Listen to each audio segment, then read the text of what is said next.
सबके लिए सुख और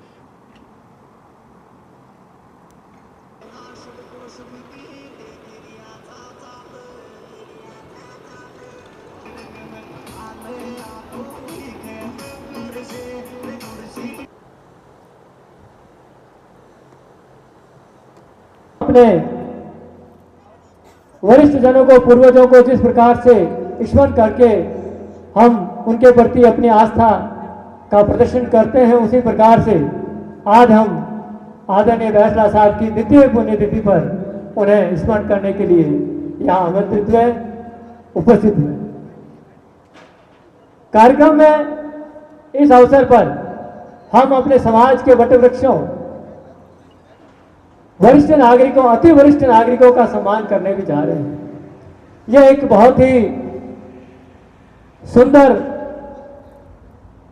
संगम कहा जा सकता है कि आज के दिवस को हम स्मरणीय बनाने के लिए इससे बढ़िया आयोजन नहीं कर सकते थे कि हम कर्नल साहब को याद करने के साथ साथ हमारे समाज के जो वटवृक्ष हैं, जो वृद्धजन हैं, वरिष्ठ से भी वरिष्ठ जन हैं, उनको हम आज यहाँ पर बुलाए।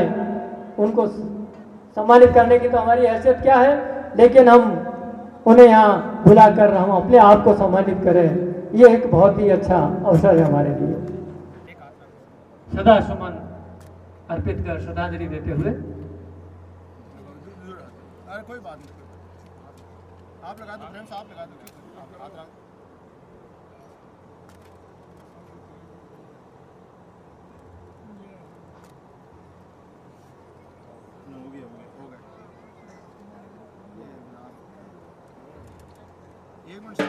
आदरणीय श्री कोतवाल राम, हिंदू भूपत राम, गंगाराम जी कोई शिवराज भारत साहब, मोहन जी कटारिया, गंगाराम जी, हम सभी समाज के वरिष्ठ जन, हमारे समाज के बड़ौदा दिवंगत विश्व पितामह आदर सदा समर्पित करते हुए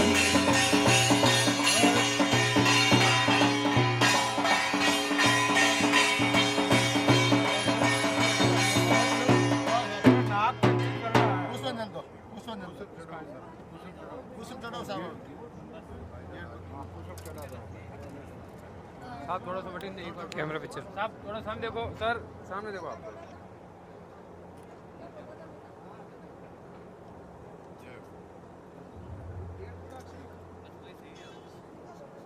हमारे समाज के स्तंभों के द्वारा आदरणीय बैसला साहब को श्रद्धा सुमन अर्पित करने के बाद मुख्य आयोजक देवसेना परिवार, अच्छा, आप सभी से अनुरोध है जो अभी आप पधारे हैं, आप सभी मंच पे आ जाएं। आदरणीय देव किशन जी, प्रेम जी, आप सभी मंच पे आ जाएं।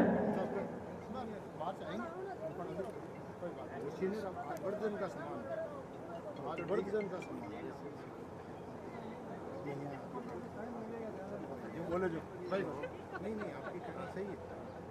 हेलो हेलो, अभी शिवराज जी पारक साहब, हमारे समाज के सितारे, योग गुरु,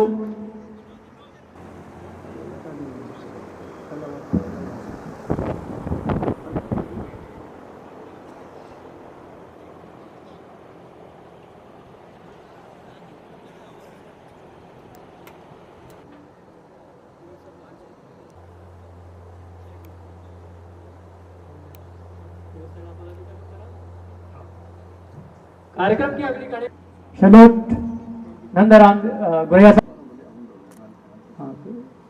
आपके प्रदीप जी चार साहब, आप सभी पधारे और आदरणीय बैसला साहब के चित्र पर पुष्पांजलि अर्पित कर उन्हें सादर श्रद्धांजलि दें।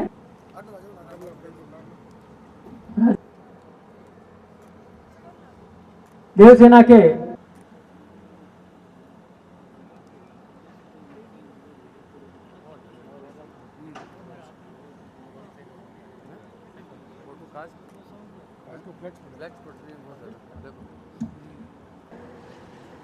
विशिष्ट जनों से आप सभी जो भी आदरणीय कार्यक्रम बढ़ाएंगे।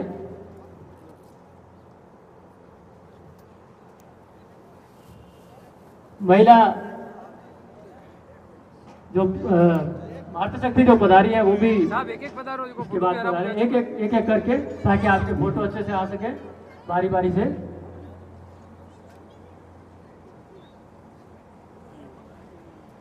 सभी आराम से एक एक करके अपने पुष्पांजलि अर्पित करें और अपना स्थान ग्रहण करें व्यवस्थित तरीके से, ताकि सबकी फोटोग्राफ आ सके। कैमरा पीछे रखो साहब, एक मिनट थोड़ा सा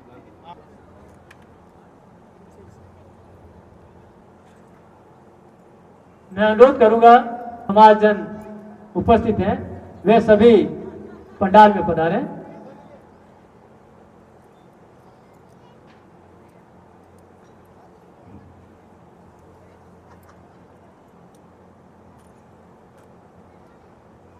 मातृशक्ति द्वारा अपने प्रिय पितामह बैसला साहब को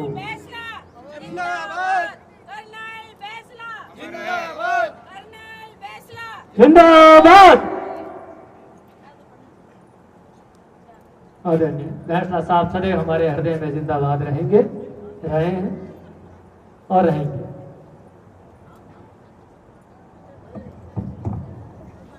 कार्यक्रम की अगली कड़ी में मैं बताना चाहूंगा कि देवसेना संगठन जोधपुर संभाग और स्थानीय गुर्जर समाज द्वारा आयोजित आज के इस कार्यक्रम के मुख्य अतिथि के रूप में हमने जिन्हें आमंत्रित किया है वे हैं सुरेश दास जी महाराज, मठाधीश आसीन, हेमराज जी पोसवाल साहब, मठाधीश मालाश्री, माधवदास जी महाराज सोयला, हीरदास जी महाराज ग्रेटर, जो नगर निगम के 2 भाग हैं जयपुर में, समिति जयपुर के, महेश जी छाबड़ी SHO खांडा पंसा से, प्राची जी गुजर महिला हैंडबॉल कैप्टन और SI है हमारे जोधपुर में ही। कुछ भामाशाओं की बदौलत ही इस परवान चढ़ पाया है, इस मुकाम पे आ पहुंचा है। तो हम अपनी नैतिक दायित्व को का निबंध करते हुए मैं आप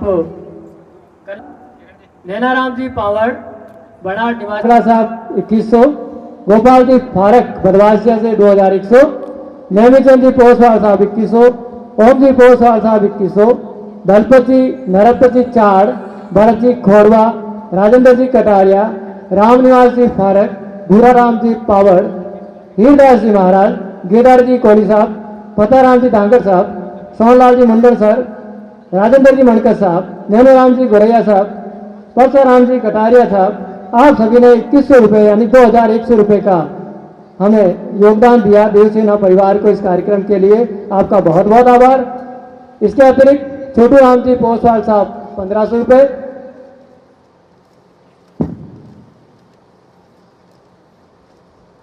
महेंद्र जी कोड़ी 1100, भंवर जी पावर, भंवर जी पोसवाल, लक्ष्मण जी धांगड़, जेठाराम जी काड़स, तुलसीराम जी खटाणा, मोहनदास जी कटारिया, सुनील बगड़वाल, सुनील जी काड़स, योगेश जी हाकड़ा, सावित्री जी पार्षद महोदया, हनुमान जी बटाना, अरुण जी मणकर सर, राजेंद्र जी हाकड़ा सर, शैतान जी मुन्नन साहब, बजरंग जी पोसवाल साहब, देवकिशन जी कोहली साहब, प्रेम जी पोसवाल साहब, आप सभी ने देवसेना संगठन, देवसेना परिवार और आयोजक मंडल को 1100 रुपये का योगदान दिया। आप सभी का भी बहुत बहुत देवसेना परिवार हार्दिक अभिनंदन, स्वागत और धन्यवाद ज्ञापित करता है। मैं चाहूंगा आप सभी के लिए बहुमान में एक बार सभी तालियां बजाकर इनका स्वागत करें। धन्यवाद सर। इसके अलावा जोगाराम जी तेरवा और हनुमान जी मणकस के भी 500 रुपये प्राप्त हैं। आप सभी का भी बहुत बहुत आभार, धन्यवाद। कार्यक्रम की अगली कड़ी में मैं चाहूंगा कि हमारे बीच पधारे हुए समाज के वरिष्ठ जन हैं, बहुत सा ज्ञान, बहुत सी चीज़ें रखते हैं, अपने हृदय में बहुत सी चीज़ें, बातें रखते हैं। मैं आमंत्रित करूंगा एक एक करके आप आए और आदरणीय कर्नल साहब की स्मृति में अपने उद्गार कहें। धन्यवाद तुलसीराम जी। आज की सभा के अध्यक्ष और वृद्धजन, विभिन्न संस्थाओं के अध्यक्ष, सेक्रेटरी और दूर दूर से पधारे सभी महानुभाव का मैं दिल से आभार करता हूँ। और देव सेना और जिन्होंने भी ये कार्यक्रम का आयोजन किया है उन सब का भी दिल से आभार। जैसा कि आप सभी को विदित है कि कर्नल साहब कि हम दूसरी पुण्यतिथि मना रहे हैं और इस उपलक्ष्य में जो ये कार्यक्रम रखा गया है ये बहुत ही सराहनीय है। इसको हम और भी बढ़ा सकते हैं। ये शुरुआत है, बहुत अच्छी बात है। इसको हम और भी हाई लेवल पर ले जा सकते हैं।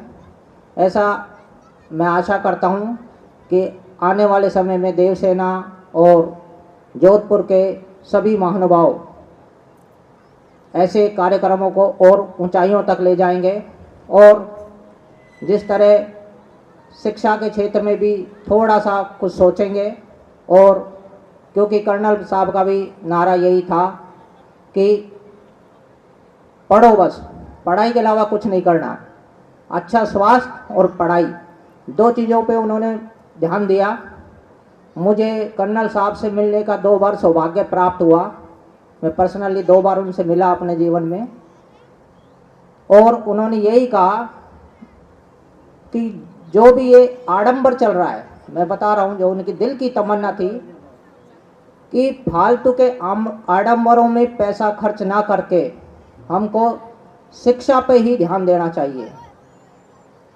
मैं बैठा था, उन्होंने अपनी बिटिया सुनीता जी से ये कहा था कि बुरा नहीं मानना, धार्मिक चीज़ अपनी तरह अपनी अलग पहचान रखती है, लेकिन वो इस बात से चिंतित रहते थे कि हमारे समाज ये धार्मिक कुरीतियों से कब ऊपर आएगा। वो ये बहुत टेंशन में थे कि हम ये धार्मिक कुरीतियों में इतना क्यों बंधे हुए हैं, हम इस चीज़ को शिक्षा पर क्यों कन्वर्ट नहीं कर पा रहे। हमारा जो भी मैन पावर या पैसा है उसको शिक्षा पर हम कन्वर्ट क्यों नहीं कर पा रहे, धार्मिक कुरीतियों में क्यों बंध के रह गए। इस पर बहुत ही वो चिंता व्यक्त करते थे। और जोधपुर ने मेरे आने के बाद में, मैं वैसे अलवर का रहने वाला हूँ, मैं आपको बता दूँ, मैं यहाँ पर रेलवे में ट्रेन मैनेजर की पोस्ट पे कार्यरत हूँ जोधपुर में, और विवेक विहार में ही मेरा यहाँ मकान बनाया है। तब से मैं यहाँ जुड़ा हुआ हूँ। पहले भी एक बार विकास ट्रस्ट जो जोधपुर का बहुत अच्छा काम कर रहे हैं, हॉस्टल बना रहे हैं यहीं पर ही विवेक विहार H सेक्टर में, उसकी मीटिंग भी इसी मैदान में हुई थी और मैं पहली बार यहाँ आया था। तब भी मुझे बहुत अच्छा लगा। और यहाँ पर जो कार्यक्रम, यहाँ के जागरूक व्यक्ति है जो हमेशा कुछ ना कुछ नया करते रहते हैं। मैं ये चाहता हूँ कि जो ये संख्या है ये थोड़ी सी मेरे को थोड़ी सी कम लग रही है, क्योंकि पूरी जोधपुर के समाज, अपने गुर्जर समाजों को पूरे जोधपुर के आमंत्रित किया गया था, लेकिन उसके बाद भी ये संख्या मुझे कम लग रही है। ये थोड़ा सा चिंता का विषय है। हमको एक होकर और सही दिशा में काम करना चाहिए। इन्हीं शब्दों के साथ मैं आज श्रीमती भंवरी देवी जी, पत्नी स्वर्गीय लालाराम जी भटाना साहब एयरपोर्ट, अनोल जी मोटर सर, श्रीमती चंदा देवी जी जोड़ात स्वर्गीय रामदेव जी हाकड़ा साहब, श्री ओम प्रकाश जी खारा साहब, श्रीमती ओम प्रकाश जी खारा साहब, मनोहरलाल जी दाबाई साहब और श्रीमती मनोहरलाल जी दाबाई साहब, श्री मोहन जी कटारिया और उनकी जोड़ात श्री मोहन जी हाकड़ा और उनकी पत्नी, श्री हजारीमल जी भटाना की श्रीमती जी, डॉक्टर चिरंजीलाल जी कटारिया जी, श्रीमती छोटा देवी जी, रामेश्वर जी छाबड़ी साहब, श्रीमती रामेश्वर जी छाबड़ी साहब, श्रीमती आदुराम जी कटारिया की जोड़ात महोदया, श्रीमती नरपत तंवर, श्री मनोहरलाल जी तंवर, तुलसी देवी पत्नी स्वर्गीय शिवजीराम जी, माफी चाहूँगा, शिवजीराम जी भटाना साहब, हरि सिंह जी भटाना साहब से पधारे हुए हैं। आपका देवसेना परिवार और गुर्जर समाज जोधपुर हार्दिक स्वागत, अभिनंदन। एक ऐसी घड़ी है जो हमारे गुर्जर जाति कई शताब्दियों से इस भारतवर्ष पे राज्य किया, परंतु 9वीं 10वीं शताब्दी में आते आते ये थोड़ी जंगलों की ओर चली गई, उसका पुनः जागरण श्रीमान बैंसला साहब ने किया। और बैंसला साहब की याद में जो आज पुण्यतिथि हो रही है, उसके लिए मैं आपसे कहता हूँ, रिक्वेस्ट करता हूँ कि कर्नल बैंसला साहब की जयकारा बोलेंगे इतना जोर से कि आकाश में उनको सुना। अच्छा, कर्नल साहब ने जो भी हमारे समाज के लिए किया, चाहूँगा कि जो आयोजक मंडल है, इन्होंने जितना अच्छा ये प्रोग्राम किया है, इसमें उपस्थिति की जो श्रीमान नंदकिशोर जी ने कही है, वो एक विचारणीय है। अगली बार जब भी कोई फंक्शन हो, उस फंक्शन में हर गुजर का ये कर्तव्य बने या विचार बने कि मैं 2 को साथ लेके चलूं, अकेला ना आऊं, 2 को 3 को साथ लेके आऊं। जब हमारी ये इस तरह का जो आयोजन या प्रोग्राम होता है वो बहुत ही अच्छा होगा और आने वाले समय के लिए ये बहुत ही उचित रहेगा। अब मैं आयोजक मंडल को धन्यवाद देते हुए, संगठन से जुड़ के आगे आ रहा है, समाज सेवा कर रहा है, वो निश्चित रूप से 2 चीजें आपको समाज को दे रहा है। एक तो वो अपना सबसे बड़ी चीज पैसा दे रहा है, सबसे बड़ा जो कीमती समय होता है वो समाज को दे रहा है, और दूसरा वो दौड़ने के साथ साथ अपनी जेब से पैसे भी लगाता है समय समय पर। तो मेरा सभी समाज के लोगों से अनुरोध है कि आज समाज के जितने भी अपने संगठन हैं, चाहे वो किसी भी स्तर पे कार्य कर रहे हैं, उन सभी का हमें अनुग्रहित होना चाहिए कि वो समाज चेतना के लिए, जन जागृति के लिए, चेतना के लिए, समाज सेवा के लिए अपना समय और पैसा दोनों चीजें दे रहे हैं। तो हमें उनका निश्चित रूप से अनुग्रहित होना चाहिए। मैं यहाँ देवसेना परिवार से इसीलिए अनुरोध कर रहा हूँ कि आप उनका दुपट्टा उड़ाकर बहुमान करें, इस्तकबाल करें कि वो समाज सेवा के लिए समाज में यहाँ अपना समय और पैसा दे रहे हैं। लगभग सभी आप अपने संगठन से जुड़े हुए हैं, किसी न किसी संगठन से। मैं अनुरोध करूंगा सोहन जी हवाना साहब, विनोद जी खटाना प्रदेश सचिव, संभाग अध्यक्ष सोहन जी, चेतन जी दाबाई जिला अध्यक्ष, नीरज जी खटाना प्रदेश अध्यक्ष, हनुमान जी बढ़ाना साहब, भरत जी, लीलू जी, संतोष जी, सुमित्रा जी, आप सभी पधारें। तो कहीं न कहीं वो आज यहाँ आए हैं अपना कीमती समय निकाल के, अब वो दूसरा उपयोग भी कर सकते थे, लेकिन यहाँ पधारे, समाज का स्वागत करें।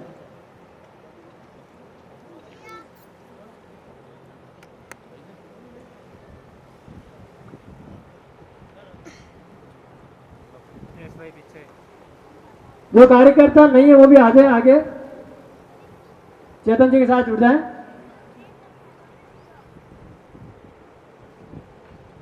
कार्यक्रम की अगली कड़ी में मैं अनुरोध करूंगा रामाशंकर जी, ये जो अंश में कार्यरत हैं, आप संबोधन के लिए तैयार रहें।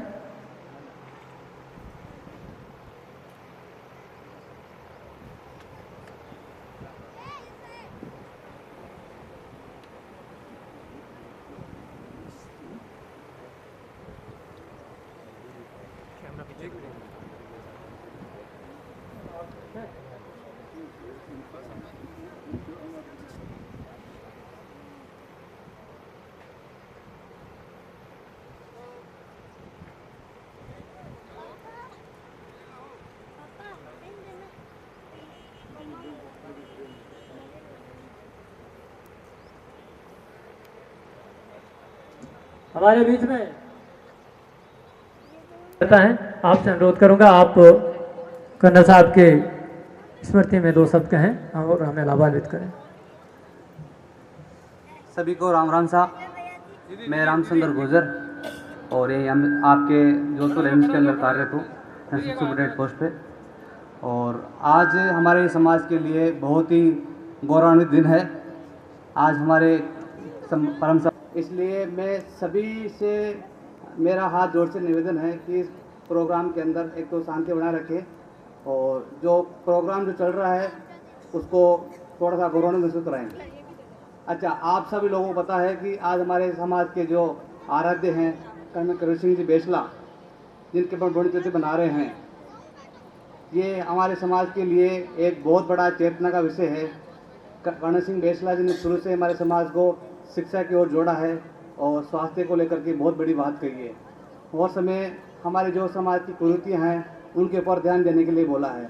हम सब आज यहाँ पर उपस्थित होकर ये प्रण लेना है कि हमारे को हमारे समाज में जो कुरीतियाँ फैली हुई है उनको दूर करना है और शिक्षा की ओर आगे बढ़ना है।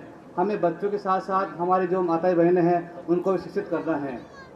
मैं इसी आशा के साथ में आप लोगों से इतना ही विराम करना चाहूँगा कि आप सब लोग आज से ही या आने वाले समय में अपने बच्चों को पढ़ाएं, अच्छा स्वास्थ्य की ओर ध्यान दें। जय श्री राम।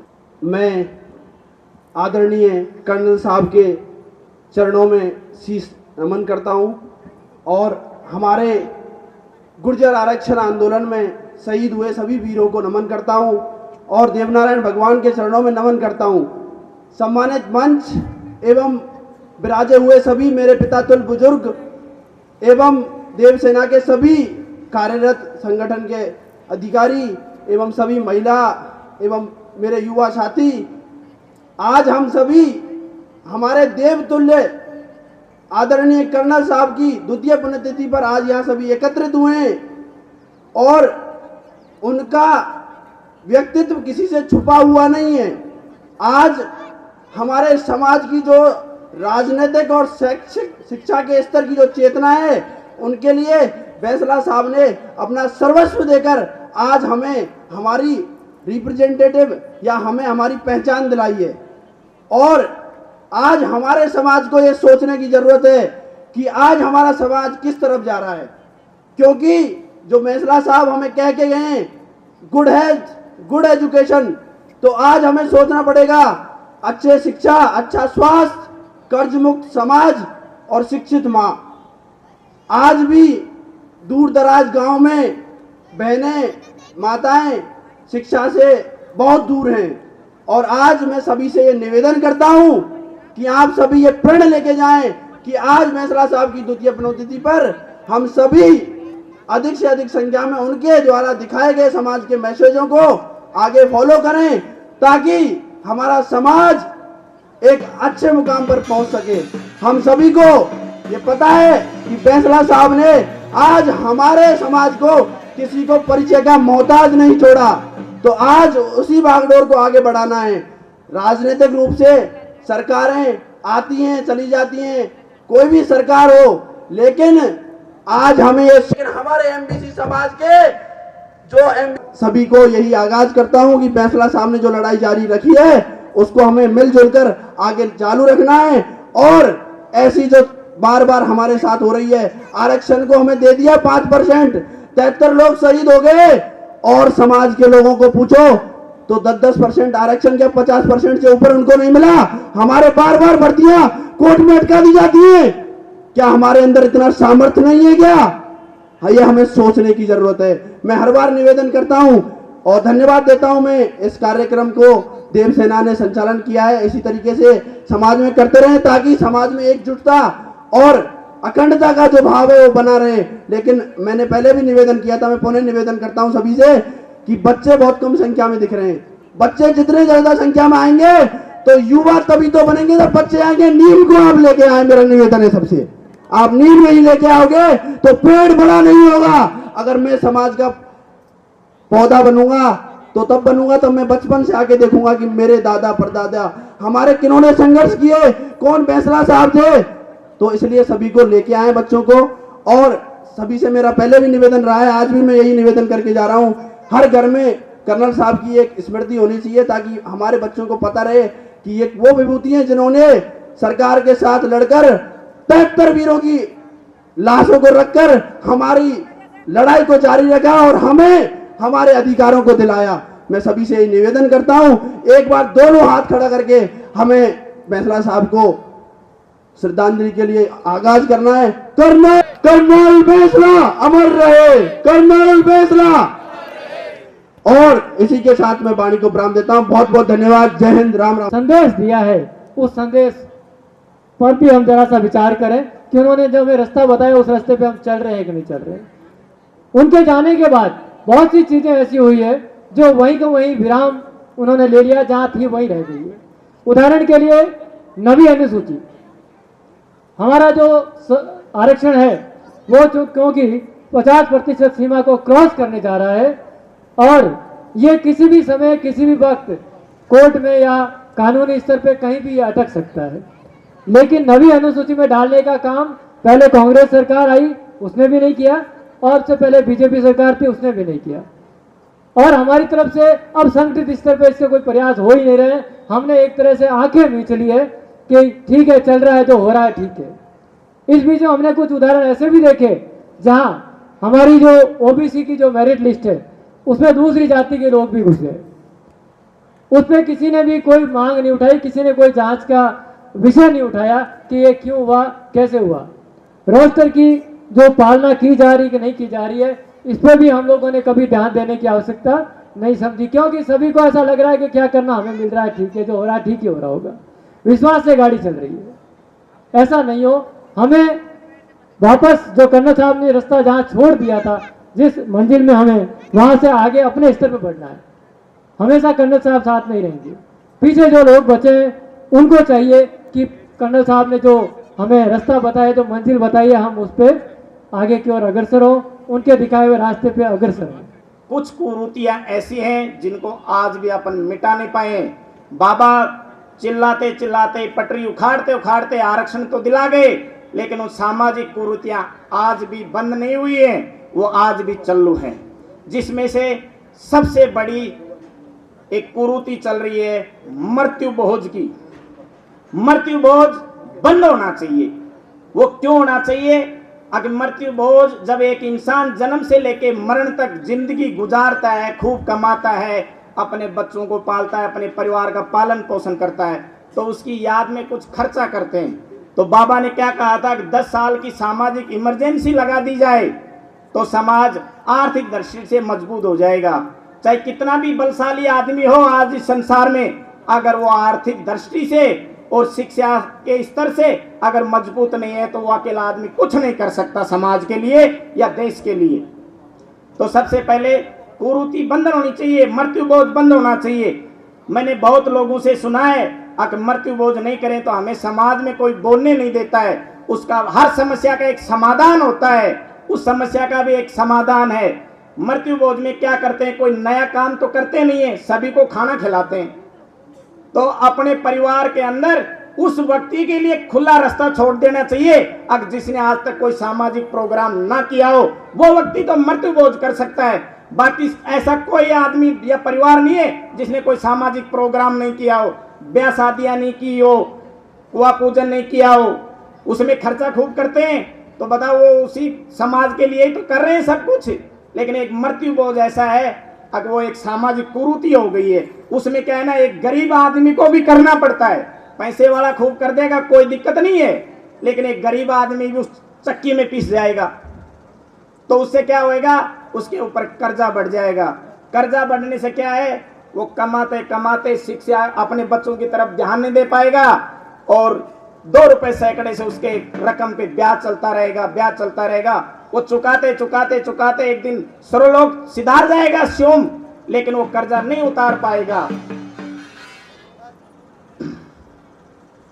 कर्जा नहीं उतार पाएगा। तो वो अपने बच्चों को न तो शिक्षा दे पाएगा, न संस्कार दे पाएगा, न उनको चरित्रवान बना पाएगा, न कोई सामाजिक स्तर पर उनकी कोई पहल कर पाएगा। तो मृत्यु बोझ बंद होना चाहिए।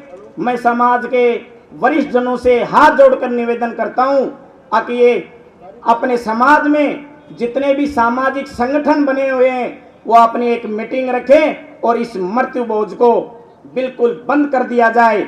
अगर कोई एक कानून बना दिया जाए समाज के स्तर पर, अगर मृत्यु बोझ बंद होना चाहिए। अगर इस नियम को कोई तोड़ता है ना तो उसके ऊपर जुर्माना किया जाएगा। अगर जितना पैसा वो अगर मृत्यु बोझ में लगाता है उसका 50% उसको लाइब्रेरी में लगाना पड़ेगा, उसको लाइब्रेरी में लगाना पड़ेगा, फिर वो चाहे कर सकता है। उसमें क्या है, चलो वो मृत्यु बोझ कर रहा है कोई दिक्कत नहीं, उसके पास में पैसे ज्यादा है, लेकिन अपने समाज का भी तो काम हो रहा है ना। अब शिक्षा के क्षेत्र में वो लाइब्रेरी जरूर बनाएगा। तो सबसे पहले मृत्यु बोझ बंद करो। दूसरी बात है, बाबा ने जोर दिया था आर्थिक दृष्टि से मजबूत हो जाओ। आर्थिक दृष्टि से कब मजबूत होंगे, जब हम अपनी आय के स्रोत बढ़ाएंगे, अपनी इनकम बढ़ाएंगे और कम खर्चा करेंगे। सबसे पहले स्वास्थ्य पे खर्च करो। बच्चों को कुपोषण का शिकार मत होने दो, उनका लालन पालन पोषण अच्छा करो, उनको शिक्षा दो।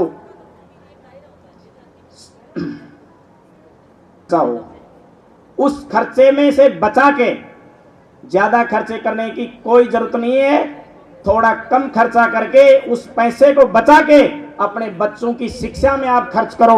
वो बच्चा पढ़ लिख करके जब ऊंचे पदों पे बैठेगा ना, तब उस बाबा की आत्मा है, आत्मा अमर होती है, अजर होती है, वो कभी मरती नहीं है, वो संसार में घूमती रहती है। आप सोच रहे हो भाई बाबा मर गया, नहीं, बाबा कभी नहीं मरा। वो हमारी यादों में, हमारे संस्कारों में और हमारे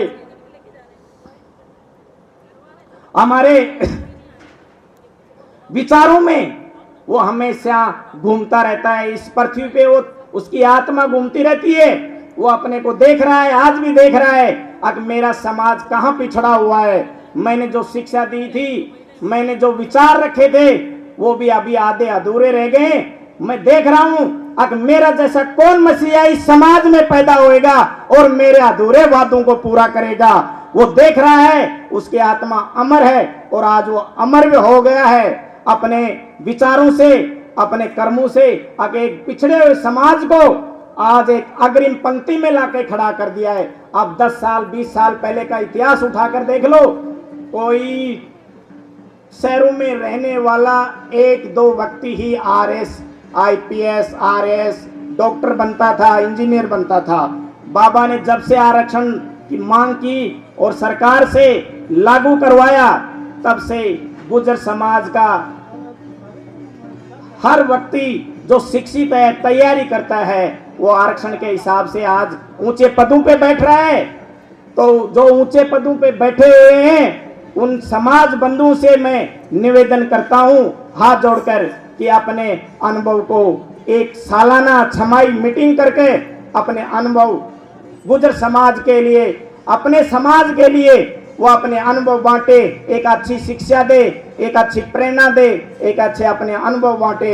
अब मैंने किस स्तर पे तैयारी करके आज आरएस बनाऊं, आईपीएस बनाऊं, या डॉक्टर बनाऊं, या इंजीनियर बनाऊं, उससे क्या है, युवा पीढ़ी एक प्रेरणा लेगी उससे और आगे बढ़ने का संकल्प लेगी। समय बहुत कम है और सभी को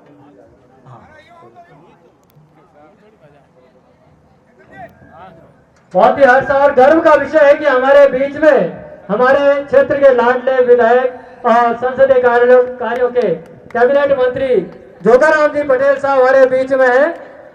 आप सभी, आपका पूरा गुर्जर समाज हार्दिक स्वागत अभिनंदन करता है। पंडाल गर्व और हर्ष का विषय, आपका समस्त गुर्जर समाज जोधपुर की ओर से हार्दिक स्वागत अभिनंदन। राम जी पूर्व पार्षद महोदय साथ में रहे।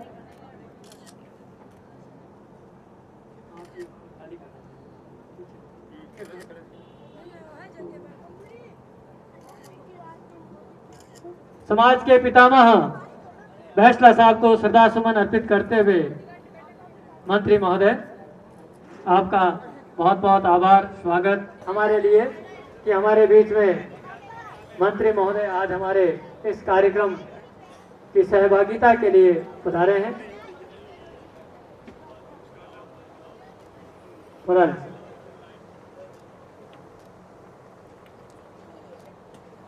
आपका समाज से सदैव से ही जुड़ाव रहा है।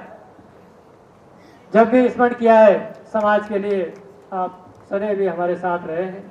आपका एक बार पुनः स्वागत हमारी टीम के जिला अध्यक्ष दुपट्टा उड़ाकर स्वागत करते हैं प्रदेश सचिव विनोद जी खटाना। साफा पहनाकर आपका स्वागत करने के लिए मैं अनुरोध करूंगा टीम के जिला अध्यक्ष चेतन जी धाबाई साहब से। चेतन जी द्वारा मंत्री महोदय का स्वागत और स्मृति चिन्ह के लिए मैं अनुरोध करूंगा हमारे पूर्व पार्षद मताराम जी डांगर साहब से कि आप साहब को कर्नल बैसला साहब की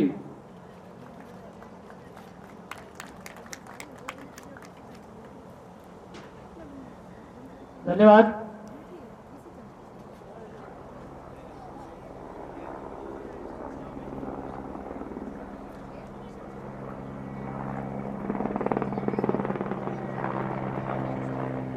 प्रदेश सचिव विनोद जी आपको स्मृति चिन्ह प्रदान करते हुए साहब को बहुत बहुत आभार, धन्यवाद। मुख्य और नीरज आप आए और सावित्री जी का दुपट्टा उड़ाकर स्वागत करें।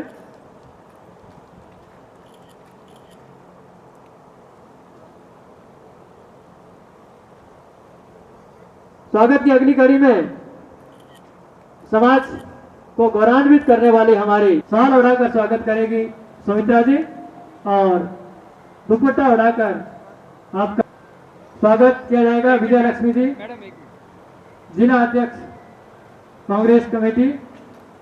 आपका स्वागत करेंगे संतोष जी और अंजू जी।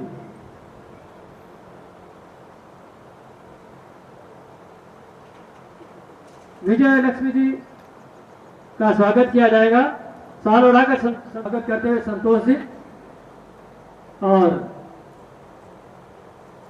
अंजू जी दुपट्टा उड़ाकर स्वागत करते हुए। स्वागत की अगली कड़ी में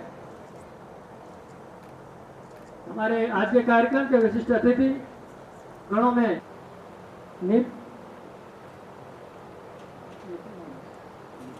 नितिन जी और हनुमान जी आप पधारें और खिमराज जी का स्वागत करेंगे। खिमराज जी आप इनका साफा पहना, हनुमान जी आपका स्वागत करें दुपट्टा उड़ाकर। कार्यक्रम की अगली कड़ी में भरत जी, लीलू और मुकेश जी दुपट्टा उड़ाकर इनका स्वागत करें। कार्यक्रम की अगली कड़ी में स्वागत किया जाएगा नेहरू राम जी गोरैया साहब का। स्वागत की अगली कड़ी में हीरा राम जी आपका स्वागत किया जाएगा, हीरा राम जी का। महेंद्र जी हमारा और धर्माराम जी चार द्वारा। धर्माराम जी चार आगे आए मंच पे और महेंद्र जी हमारा।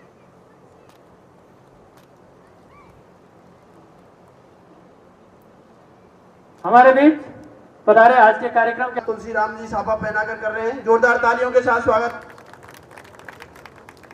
और सोन जी स्मृति चिन्ह भेंट कर रहे हैं और जो है अंग वस्त्र। पहले तो आज जिनकी पुण्यतिथि पर हम यहाँ सब एकत्रित हुए हैं उनके चरणों में नमन करते हुए मैं अपना परिचय दे दूँ। मैं परमानंद कसाना रेलवे में जोधपुर में कार्यरत हूँ। वैसे मेरा मूल गांव मेड़ता रोड है और मैं रेलवे में हमारा एक संगठन है north western railway employees union, उसमें पूरे जोधपुर का अध्यक्ष पे कार्य करता हूँ।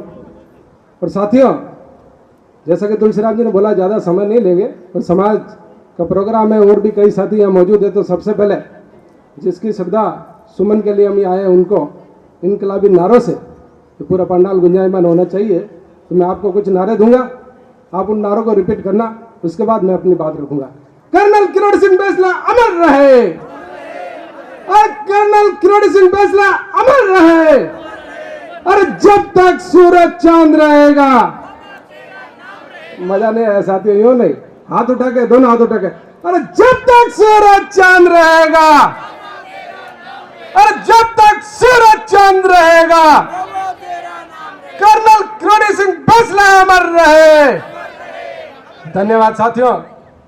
क्योंकि हम भी हमारा इस पूरे NWR में गुजर रेल कर्मचारी संगठन चलाते हैं और उसमें हम सब एक ही बात रखते हैं कि जिस दिन हम सब एक दूसरे का हाथ खींचना सीख जाएंगे, हमें किसी को ऊपर लाने की जरूरत नहीं है। जो आदमी ऊपर है, अगर एक दूसरे का हाथ खींचते खींचते हम सभी ऊपर पहुंच जाएंगे, तो ये टांग खींचना बंद करो। समाज में सबसे बड़ी बात कि हमारे यहाँ कई हमारे साथी भी बैठे हैं, टांग खींचना बंद करो, सब एक साथ मिलकर और एक ही नेतृत्व के नीचे जिस दिन हम काम करेंगे, कोई भी इस दुनिया में कोई ताकत नहीं है जो इस गुजर समाज को आगे जाने से रोक सकता है। क्योंकि ज़्यादा समय मेरा तुलसीराम जी ने बता दिया है, तो कर्नल बैंसला जी को श्रद्धांजलि देने के लिए हम सबको एक होना पड़ेगा। और सबसे बड़ी बात, संगठन मतलब कलयुग में बोलते हैं ना, संघ शक्ति कलयुग है, कलयुग में संघ ही शक्ति है। और इस संगठन को मैं जो भी देव सेना के अध्यक्ष हैं उनके से निवेदन करूंगा कि आप जब भी मीटिंग करो इस जोधपुर में एक ही मीटिंग होनी चाहिए। अलग अलग मीटिंग करने से हमारी एकता जो बार ये मीडिया में वगैरह जाती है इससे हमें काफ़ी नुकसान पहुंचता है। तो हम सब मिलकर, चाहे वो रेलवे का संगठन हो या आपका देव सेना का संगठन हो या भगत की कोठी, राई का बाग, सूतला जामी मंदिर है, मेरे यहाँ प्रेम जी बैठे हैं, पोसवाल साहब, मैं जानता हूँ। अभी एक रैली निकली थी अपने देवनाथ जयंती पे, उस रैली में मैं यहाँ कोठी से था। मेरे मन में बहुत विचार आया, लेकिन फिर भी मैंने ये सोचा कि आने वाले समय में हम सब एक साथ मीटिंग कर सभी को एक साथ जोड़ने की कोशिश करेंगे। भगत की यहाँ के कॉलेज से संघ गया था भगत की कोठी देवनाथ जी मंदिर में और फिर रातनाडा में, उस संघ का लास्ट में स्वागत हुआ था। गार्ड साहब बैठे हैं, नंद किशोर जी ये जानते हैं, हमें ज़्यादा आप लोगों से हमारा परिचय नहीं हुआ। तो हम सब इस रेलवे में जोधपुर मंडल में हम करीब 400-500 कर्मचारी और हम सब साल में एक बार सबका स्नेह मिलन समारोह करते हैं और इसी बेस पे करते हैं कि इस बहाने सभी एक ही मंच के नीचे, एक ही पंडाल के नीचे एकत्रित हो। तो हम भी आपसे ऐसी आशा करते हैं। क्या एम्स में मेरे साथी पीछे बैठे हैं, उनसे भी मैं निवेदन करूंगा कि अगली बार आवाज 50 होना चाहिए। जिस दिन हम ये कर लेंगे कि देखो भगवान सब जगह, एक सामूहिक आरती आप तय कर लो देवनाथ मंदिर में चाहिए। और अनुरोध करूंगा मैं देव सेना टीम की नीरज से, आप नीरज जोरदार तालियों के साथ स्वागत करें कविता जी का।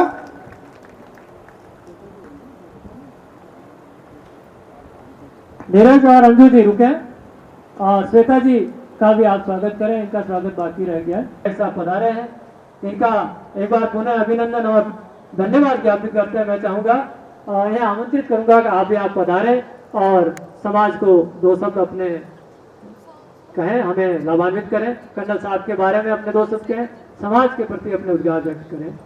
आदरणीय मंत्री महोदय जोगाराम जी पटेल साहब।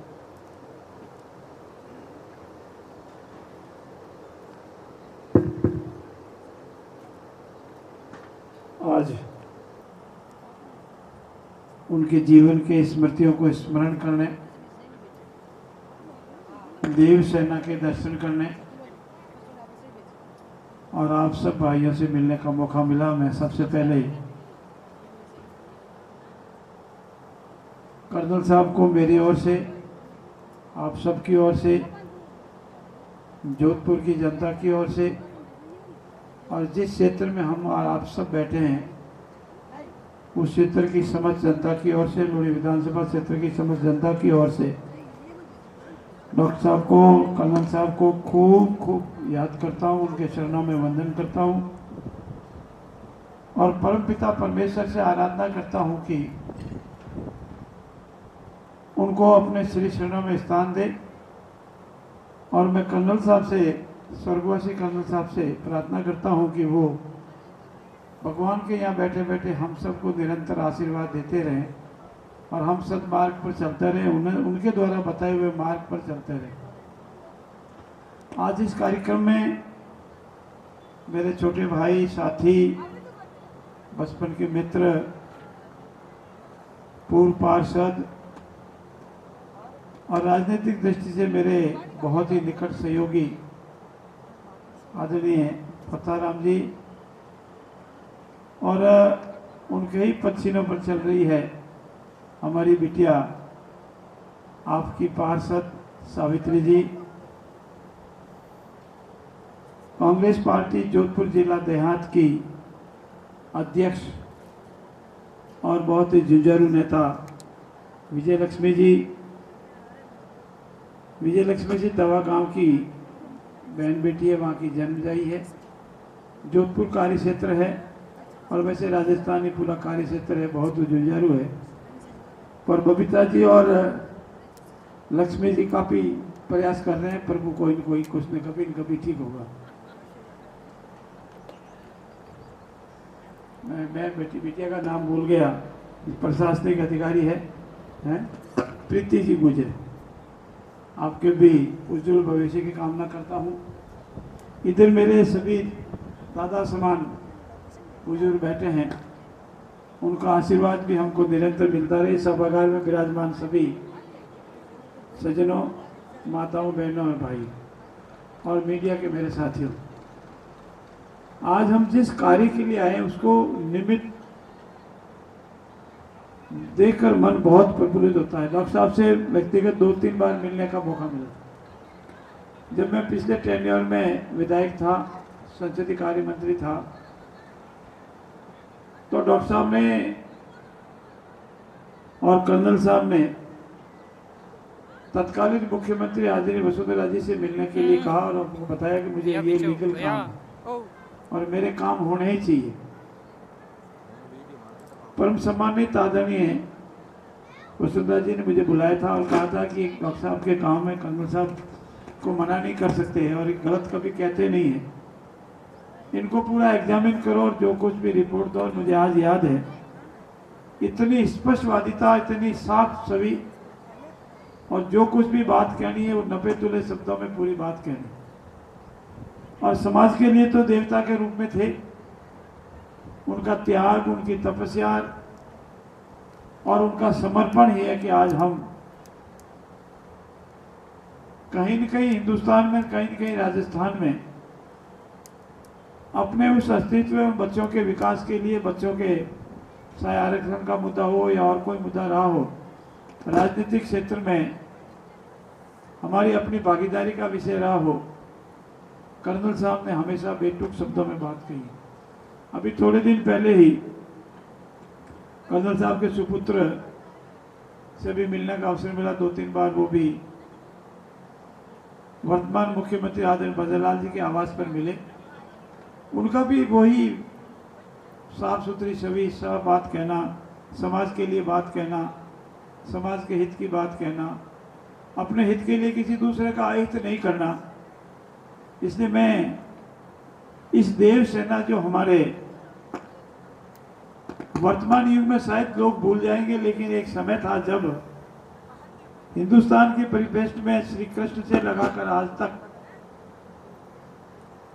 ग्रामीण पृष्ठ में, गोपालन में, दूध और दही की नदियां बहाने में किसी का अगर महत्वपूर्ण योगदान रहा तो हिंदुस्तान में गुर्जर समाज का। और मैंने नहीं कहा वो भगवान ने भी घंटी बजाई, मेरे कहने से नहीं, अपना आप ही घंटी बजी है। भगवान की घंटी इसी टाइम बजना, ये शुभ संकेत होता है। और अनेक कहानियां हैं, शायद आपके यहाँ तो शहर में रहने लगे, सुनाने हो गए, और वो कहानियां सुने तो हमें अपना इतिहास याद रहेगा।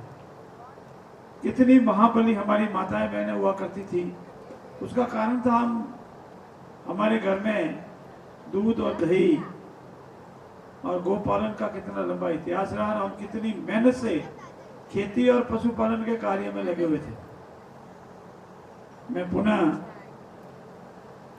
आज कर्नल साहब को नतमस्तक होकर प्रणाम करते हुए इस समाज से सभी जो वरिष्ठ आगे बैठे हैं और अभी रेलवे में अधिकारी रहे, और चूंकि रोजिना नारे लगाने, संगठन रखने का काम तो होता ही है, उन्होंने जो बात कही उसका मैं समर्थन करता हूं। और जिस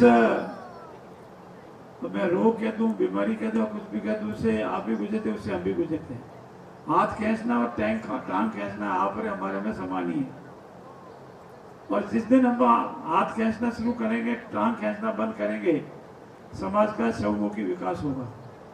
और बहुत ही सटीक और घर की बात थी कि हम सब इसको आत्मसात करें, एक दूसरे का आदर और मान करें, एक दूसरे का सम्मान करें, उसकी बात को गंभीरता से सुनें, अगर सत्य है तो पालन करें, और हम सहमत नहीं है तो असहमतता का तरीका भी अपनावें, तो वो आपकी बात से सहमत हो जाए। सहमतता और असहमतता के बीच में ज्यादा बड़ी खाई नहीं है। मैं इस मौके पर आदरणीय पत्तू जी और जो बुजुर्ग बैठे हैं और देव सभा के अध्यक्ष और सचिव से निवेदन करता हूं, मैं आपका गुर्जर समाज के मां की पेट से तो कोख नहीं लिया, लेकिन मैं आपका भाई हूं। आप कभी भी याद करेंगे तो आप समझना मैं छोटा भाई हूं और आपकी सेवा में हमेशा हाजिर रहूं। वैसे मैं अब याद आ गया, पत्तू जी का एक बार वहां कोई कार्यक्रम था तो मैं एक बार आया था। मंदिर है, मंदिर के पास परिसर भी समाज के लोगों ने अपनी गाड़ी कमाई का पैसा लगा रहा है। के कॉलोनी के पास वाला मंदिर है, राजनाडा का भी है और जगह भी होंगे। और सरपंच साहब जिनकी ओर से ये तस्वीर कर्नल साहब की दी गई है बनाने वाले, वो भी आज यहाँ तो नहीं दिख रहे हैं लेकिन मेरे खास मित्र हैं। और बबीता जी आप तो उनको जानते ही होंगे सरपंच साहब को, क्योंकि वो आपके साथ ज्यादा कलम मिलाते हैं। इसीलिए आज कहीं भी समाज को कभी जरूरत हो, मैं कुछ नपे-तुले शब्दों में आपसे निवेदन कर सकता हूं। सार्वजनिक कोई संपत्ति के निर्माण का विषय हो, जमीन के कोई आवंटन का विषय हो, इशारों में आप समझ आएंगे, या उस पर कोई निर्माण का विषय हो,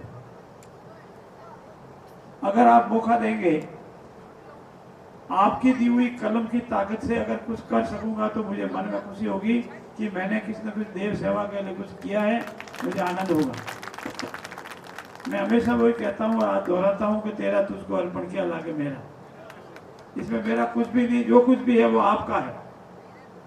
अब हाँ, थोड़ा बहुत कानूनी अड़चने जो होती है, जो आप सब पढ़े लिखे आप सब समझते हैं, उससे पार जाएं और यहाँ कोई भव्य स्थान बने, साल में एक बार, साल में 2 बार, जब भी मौका लगे, या कर्नल साहब की जयंती हो या और भगवान की जन्मदिन हो, और हम एकत्र हो ना, आपस में बैठे बात करें, मिलना जुलना हो, तो इससे बड़ा और कोई काम हो नहीं सकता। नहीं उसके लिए स्थान की जरूरत। ये तो आज ठीक है, पत्तू जी की जमीन है, अपने को उपलब्ध करा दी, लेकिन हमें फख्र होगा, खुशी होगी जिस दिन हमारे खुद का स्थान होगा, हमारे खुद का प्रिविलेज होगा और हमारा खुद की बिल्डिंग होगी, उसमें बैठ के हम बात करेंगे तो और ही बात होगी। मौका देना, कभी परखना, तो कहीं न कहीं हम भी कहीं न कुछ थोड़ा बहुत आपके काम आएंगे, क्योंकि जो बोलने की ताकत है, जो कलम चलाने की ताकत है, वो आपकी दी हुई, और आपकी कलम दी हुई ताकत से समाज हित में कार्य करेंगे, इससे ज्यादा खुशी और कोई हो नहीं सकती। वही देव सेना के लिए, सभी के लिए, हमारे लिए तो जरूरी, लेकिन देव सेना के लिए हो तो और भी खुशी होती है। मैं मंच पर बैठे सभी जनप्रतिनिधियों, प्रशासनिक अधिकारियों और देवतुल्य बुजुर्गों से भी निवेदन करूंगा, आइए हम सब मिलकर एक कदम चलें, आइए हम मिलकर समाज हित की बात करें, आइए हम मिलकर युवाओं के उज्जवल भविष्य की बात करें, आइए हम माताओं बहनों के संगठन के संबंधित और उनको अपना हक मिले इसके संबंध में बात करें, आइए हम शिक्षा के विकास में और आगे बढ़ें। आपके अभी गृह राज्य मंत्री राजस्थान सरकार में मेरे साथी हैं, आप सब परिचित होंगे, नाम सुना होगा मैडम साहब का, मेरे बहुत ही नज़दीक से परिचित हैं, मेरे मित्र हैं। और अभी हम लोग दोनों ही साथ ही रहते हैं, क्योंकि वो सर्किट हाउस में रहता है, मैं भी सर्किट हाउस में रहता हूँ। थोड़ा अब वो भी शिफ्ट हुए हैं तो सुबह शाम नाश्ता साथ ही करते हैं। मुझे नहीं पता आपका ये कार्यक्रम है, नहीं, मैं तो उनको पकड़ के ही लिया था। आज वो उधर गए हुए, हमारा कार्यक्रम था कोई उसमें, पर अब की बार मेरा वादा है आपको, कभी मैं यूं ही लाऊंगा और कभी न कभी आप सबसे बैठ के कोई मीटिंग एक औपचारिक रूप से समाज के लोगों के साथ बैठेंगे। उसमें कोई राजनीतिक विचारधारा की बात नहीं, हम सब बात बैठते हैं, आज विजयलक्ष्मी बैठे, बबीता जी बैठे, हम सब बैठ कर समाज हित की बात करें, शिक्षा की बात करें, हमारा जो नौजवान आने वाला युवा है उसका भविष्य उज्जवल हो, उससे संबंध में बात करें, हमारी माताओं बहनों की शैक्षणिक स्तर को सुधारने की और बात करें। छोटी बिटिया बैठी है, आज अपनी मेहनत और लगन से, माता पिता के तपस्या से ये प्रशासनिक अधिकारी बनी और आगे बढ़ेगी। ऐसी अनेक छोटी बेटियां आनी चाहिए और इन सब पे विचार करेंगे तो समाज का भविष्य उज्जवल है। और जो कर्नल साहब ने तपस्या त्याग किया है और एक समाज हित का संदेश दिया, उसमें भी हम आगे बढ़ेंगे। आज बहुत ही अच्छा कार्यक्रम रखा, मुझे भी याद किया, मान दिया, सम्मान दिया, इसलिए मैं गुर्जर समाज और पूरी देव सेना का नतमस्तक को इसलिए प्रणाम करता हूँ, आभार व्यक्त करता हूँ और आप सबको पुनः याद दिलाता हूँ कि भगवान देवनारायण से प्रार्थना करता हूँ कभी ताकत देना, समाज की ताकत की दी हुई चीज की कभी कलम मत चल जावे और समाज के हित में कोई ऐतिहासिक काम हो जावे तो मन में खुशी होगी। आपका पुनः बहुत बहुत धन्यवाद। जय हिंद, जय भारत। आपको यही निवेदन करेंगे कि हमारा ये जमीन का काम आप करके जाएं, इसके लिए जोरदार तालियां बजाकर धन्यवाद अर्पित करें। महोदय का पुष्पहार पहनाकर स्वागत करें।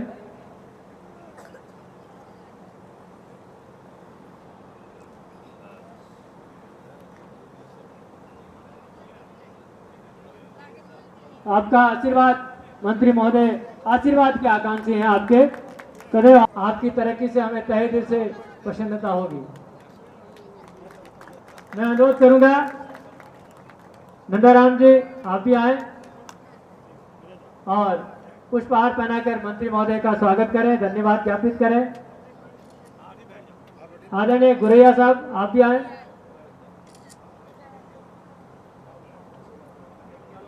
प्रदीप जी आप भी आए, प्रदीप जी चाट आप पधारें और मंत्री महोदय का स्वागत करें।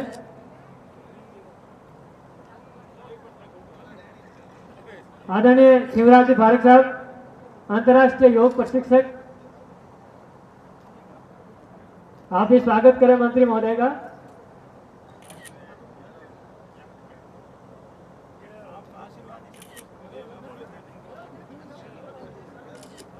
हंसीलाल जी खटाना आप भी आए मंत्री महोदय का स्वागत करने के लिए। स्थानीय निवासी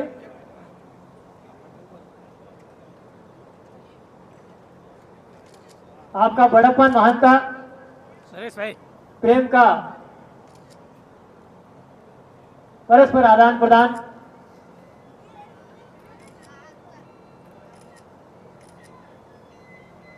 बड़े लोगों की यही पहचान होती है, यही बड़प्पन होता है। बाबूलाल जी डांगर साहब आप भी आए।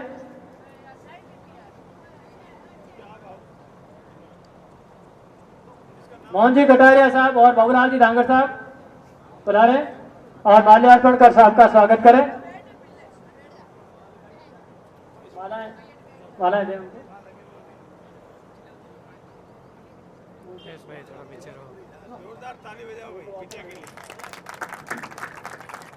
प्रीति को मंत्री महोदय का स्नेह आशीर्वाद।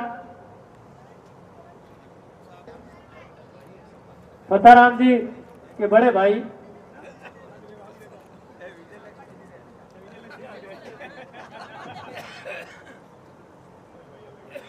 शिव कुमार जी बोकन भाषा पधारो। हनुमान जी बडाना साहब आप भी पधारे, मंत्री महोदय का माल्यार्पण का स्वागत करें। किशन जी फारिक साहब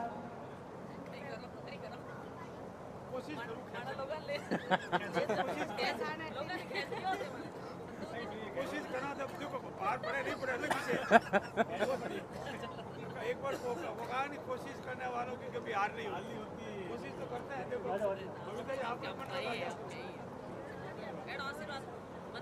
विजय जी को मंत्री महोदय का आशीर्वाद। प्रदीप जी द्वारा देवसेना प्रदेश अधिकारी आपके द्वारा स्वागत मंत्री महोदय का। बबीता जी द्वारा पुष्पहार अर्पित कर मंत्री महोदय का स्वागत। अग्रिम शुभकामनाएं आपको मंत्री महोदय ने दे ही दी है।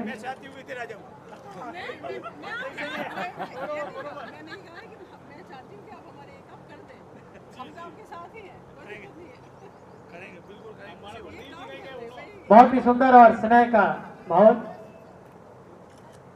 राजनीतिक विचारधाराओं के अलग अलग होने के बावजूद भी बहुत स्नेह के साथ मिलन। शिव कुमार जी के कॉलोनी मंदिर के आप पुजारी और प्रीति जी के पिताश्री किशन जी फारिक साहब आपके द्वारा भी स्वागत मंत्री महोदय का।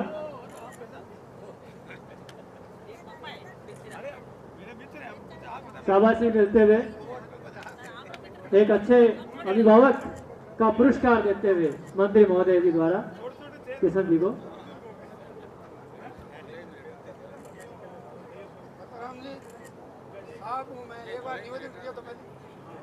बड़े कर दो हमें, मन में क्यों रखो। एक बार महाराज साहब ने पहली मुलाकात हुई, पहले मंत्री आने साहब पहले माला पहना दो। माला नहीं पहने, माला शौक नहीं है। एक मिनट सुनो पहले सुनो लो। माला पहन लो, माला पहन पहले माला पहनो।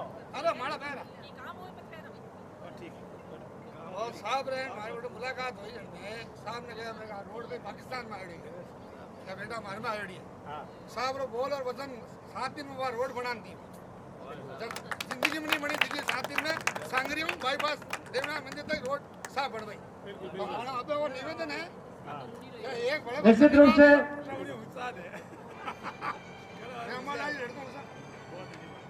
और अब एक निवेदन और है, थोड़ा निपटा हुआ मेहरबानी करके आशीर्वाद दो।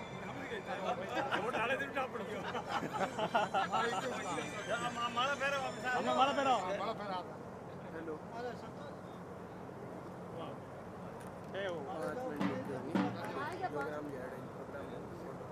हमारे बीच में बहुत बहुत आभार।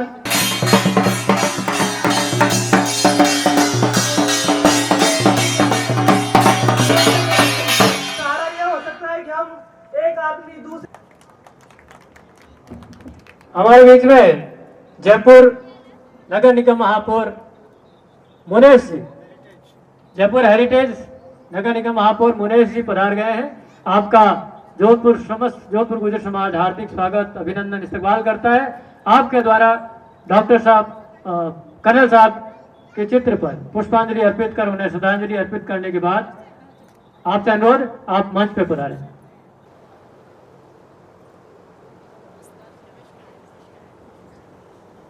मुनेश जी आप पधारे, मंच पे विराजमान हो।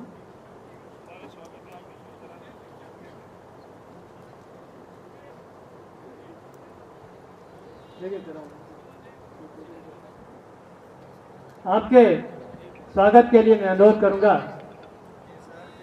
देवसेना प्रदेश सचिव विनोद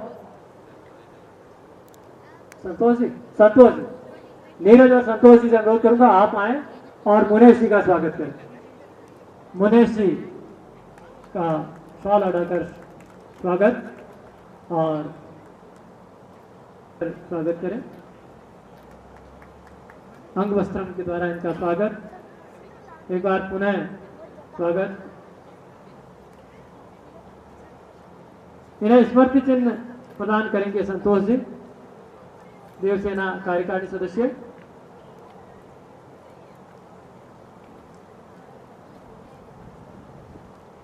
कैमरा पीछे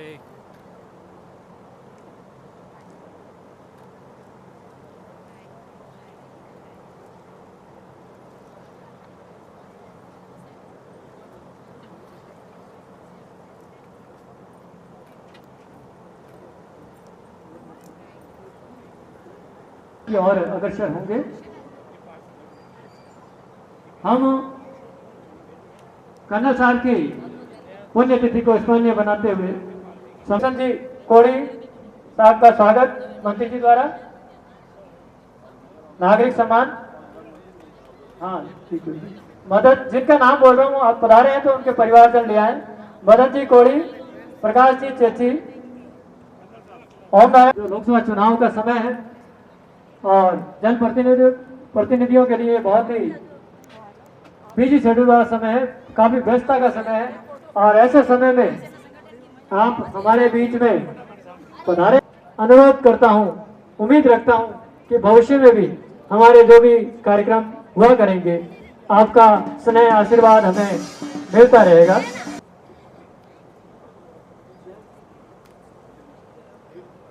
मैं अनुरोध करूंगा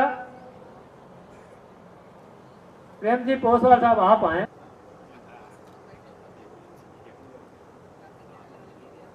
थोड़ा सेटिंग हम देखो, सामने देखो। हमने वरिष्ठ नागरिकों के काफी नाम एकत्रित किए थे, कभी सभी को हमने निमंत्रित भी किया था, लेकिन मौसम और उम्र की अधिकता की वजह से माफी चाहूंगा भवनलाल जी का नहीं है। मोहन जी मुंडन, लाला राम जी आपसे कराएं। सीनियर लोगों से कराओ।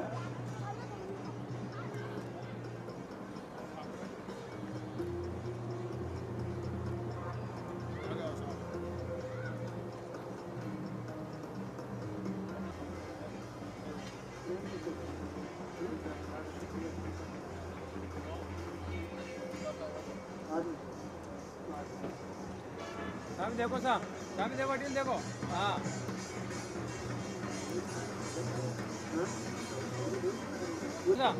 इसके बाद राधानगरी एयरपोर्ट के जो वरिष्ठ नागरिक हैं हमारे, उनके स्वागत के लिए मैं हरिशंकर जी बडाना, महेश जी दाबाई, अनूप जी मोट सर, ओम जी खारा, मनोहरलाल जी दाबाई, मोहन जी कटारिया, चिरंजी लाल जी कटारिया, रामेश्वर जी छाबड़ी, मनोहरलाल जी जोधपुर नगर निगम उत्तर के अध्यक्षा कौन, आपका जोधपुर गुर्जर समाज की ओर से हार्दिक स्वागत, अभिनंदन। बता रहे मैडम।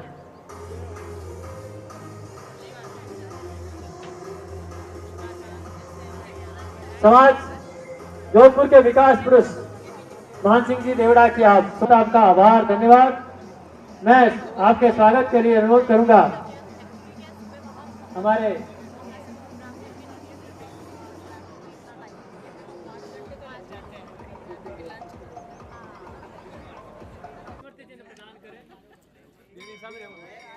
भैया थोड़ा कैमरा पीछे रखो।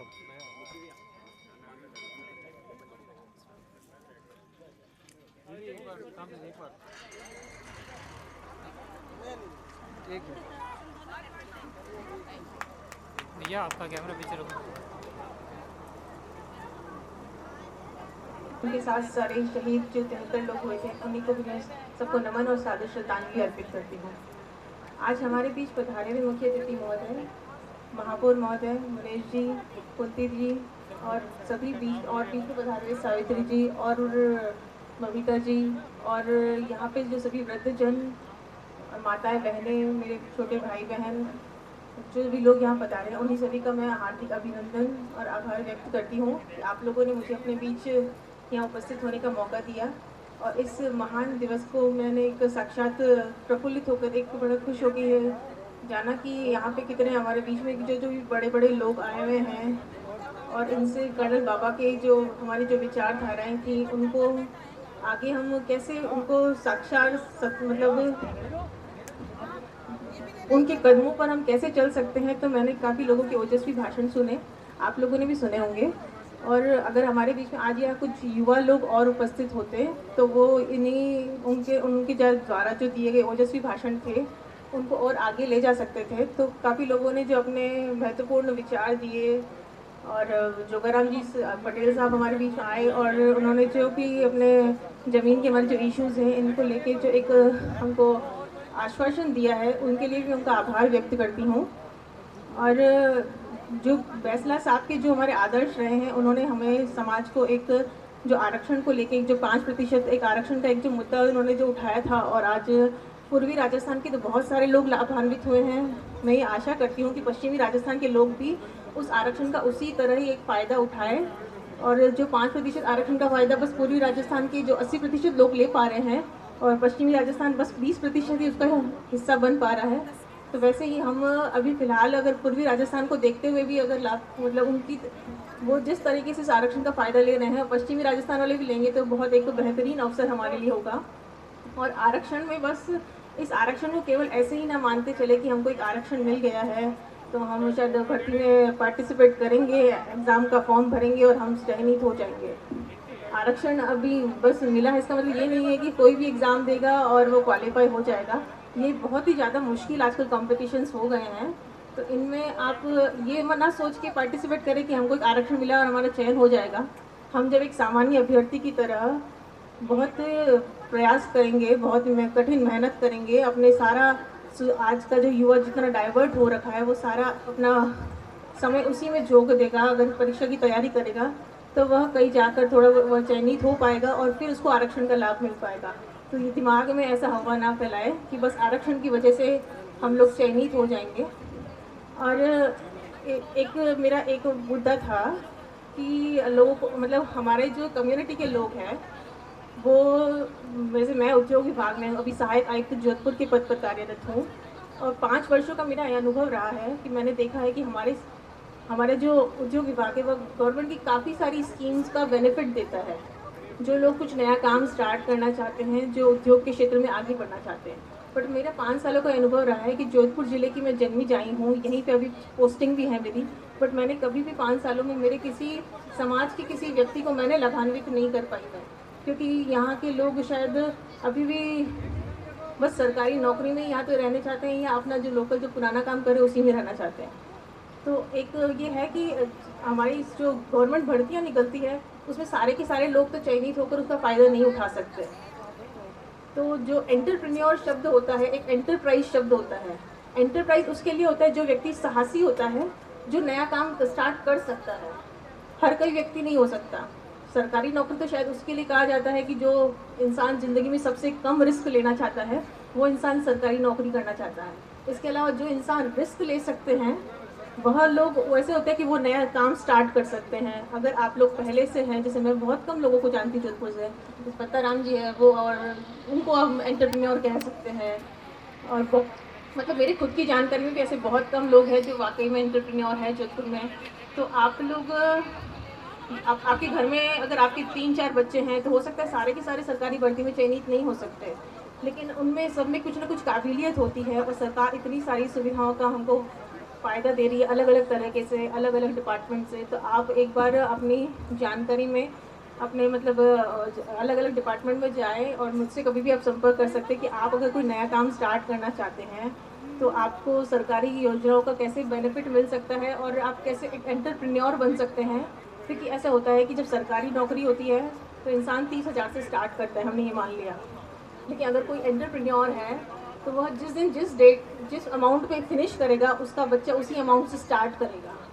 तो एंटरप्रेन्योरशिप एक अलग ही चीज़ होती है, बहुत साहसी व्यक्ति कर सकते हैं। तो अपने आप को एक साहसी, अपने आप में साहस पैदा करें और एंटरप्रेन्योरशिप को भी डेवलप करें। साथ ही साथ में हमको जो आरक्षण का एक बहुत अच्छा फ़ायदा मिला उसका भी फ़ायदा सभी लोग उठाने की कोशिश करें। आप जो भी यहाँ पधारे हैं उन सभी का मैं हार्दिक आभार अभिनंदन करती हूँ कि आप लोगों ने मुझे यहाँ बुलाया, बोलने का मौका दिया। आज थोड़े से इश्यूज़ है, आज 31 मार्च है।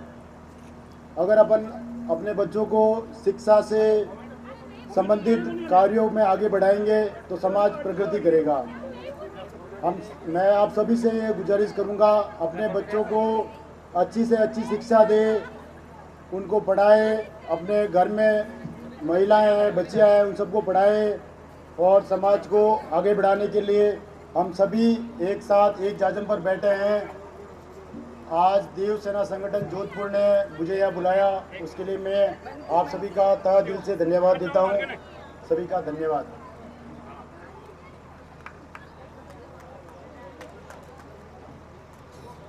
आप गौरव हैं, मैं आमंत्रित करूंगा।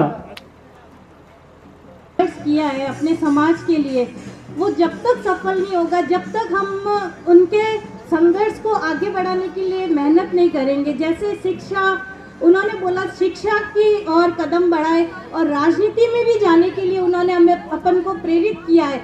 जैसे हम शिक्षा में आगे बढ़ेंगे तो ऐसी जगह नहीं होगी जहाँ हमारी कानून व्यवस्था, जहाँ कानून बनता वहाँ पर हम बैठेंगे और अपन कानून व्यवस्थाओं में सम्मिलित होकर जब कानून बनाएंगे तो तब उनका जाके सपना पूरा होगा। और राजनीतिक स्तर में अभी भी अपना समाज पीछे चल रहा है, इसलिए मैं कहती हूँ ज़्यादा से ज़्यादा भाग ले, सभी संगठित होकर रहे।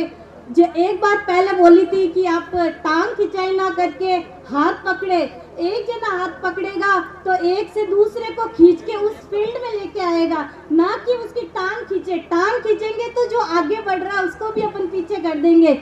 ये ना करें, सभी संगठित होकर रहे। और पुनः मैं कर्नल साहब को नमन करती हूँ और जो इन देव सेना संगठन ने जो आयोजन किया उनका धन्यवाद करती हूँ कि ऐसे आयोजन करते रहे। ऐसे आयोजन जब दिन ब दिन होते रहेंगे तो अपने समाज में भी एक नई जागृति होगी और आगे युवा वर्ग जो है वो प्रेरित होकर ऐसे प्रोग्रामों को करेगा और शिक्षा की ओर बढ़ेगा, तब जाके अपना समाज उन्नति की ओर अग्रसर होगा। इसी बात के साथ हमारे जो युवा बच्चे हैं उनको प्रेरित करते हुए मंच पर विराजित देवसेना की तरफ से जो प्रोग्राम किया गया है, हम सबसे पहले देवसेना संगठन को धन्यवाद करते हैं कि पूरे गुर्जर समाज को एक मंच पे लेके आए हैं और उनके प्रयास अच्छा है, सफल होए, हम यही चाहेंगे। और हम यही चाहेंगे कि गुर्जर समाज की जो जागृति है वो आपस में बनी रहे, भाईचारा है वो और ज़्यादा प्रगाढ़ होए, उसमें चाहे कोई भी पार्टी हो, चाहे कैसा ही माहौल हो, अपने समाज को ऊपर उठाना हम लोगों को कर्नल साहब ने सिखाया है। और कर्नल साहब की आज दूसरी पुण्यतिथि पर हम उन्हें सादर श्रद्धांजलि अर्पित करते हैं। मंच पर विराजित हमारी जो जयपुर से और जोधपुर से पधारी हमारी मेयर, दोनों को मैं स्वागत के पुष्प अर्पित करती हूँ शब्दों से।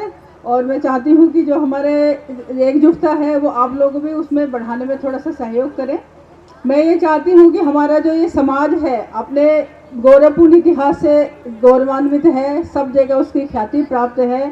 कर्नल साहब ने अपनी पूरी ज़िंदगी लगा दी, अपनी पूरी ज़िंदगी हमारे समाज को आगे बढ़ाने के लिए, हमारी सोती कौम को जगाने के लिए करी है। तो हम उनसे प्रेरणा लेकर आगे बढ़ते रहें, एक दूसरे का सहयोग करते रहें, शिक्षा के क्षेत्र में हो, चाहे राजनीति के क्षेत्र में हो, चाहे भाईचारे के क्षेत्र में हो। और जैसा कि अभी पटेल साहब आए, उन्होंने जो हमारे सामने अपने दिल खोल के रखा है, उनका सम्मान करते हुए मैं यही चाहूँगी कि जो भी हमारे भाई उनसे जुड़े हुए हैं वो उस काम को पूर्णतः दें ताकि हमारा समाज आगे तरक्की और प्रगति कर सके। धन्यवाद। जय हिंद। जय।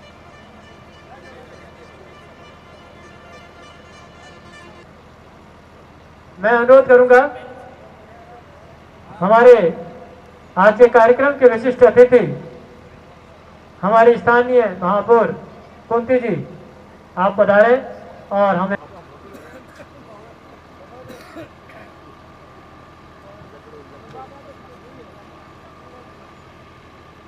स्वर्गीय कर्नल किरोड़ी सिंह जी, एक सीख लेने की आवश्यकता है। किसी भी समाज में, चाहे सामाजिक क्षेत्र हो, चाहे व्यवसायिक क्षेत्र हो, हर कोई क्षेत्र में उन्होंने इस समाज को प्रोत्साहित करने का काम किया है।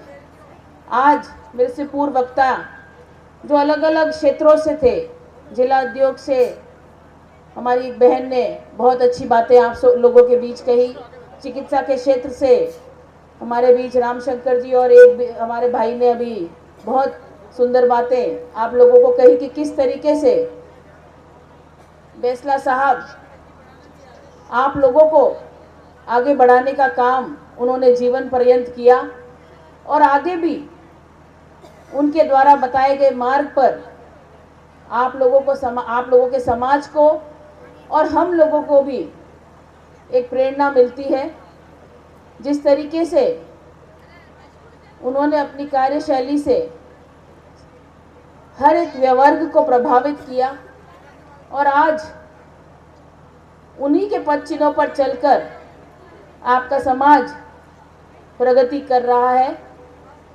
आज उनके द्वितीय पुण्यतिथि पर विभिन्न संगठनों द्वारा, जिसमें महिला मोर्चा भी है, प्रदेश की टीम भी है, संभाग की टीम भी है, जिन्होंने ये कार्यक्रम आज आयोजित किया है और बहुत ही सुंदर कार्यक्रम आयोजित किया। हमें आने में कुछ देर हो गई, काफ़ी लोग यहाँ से निकल गए हैं, लेकिन जितने भी लोग यहाँ हैं उनको मैं यही कहना चाहूँगी कि गुर्जर समाज में स्वर्गीय किरोड़ी सिंह जी बैसला जैसे व्यक्तित्व का होना आपके और हमारे लिए बहुत ही गौरवान्वित होने की बात है।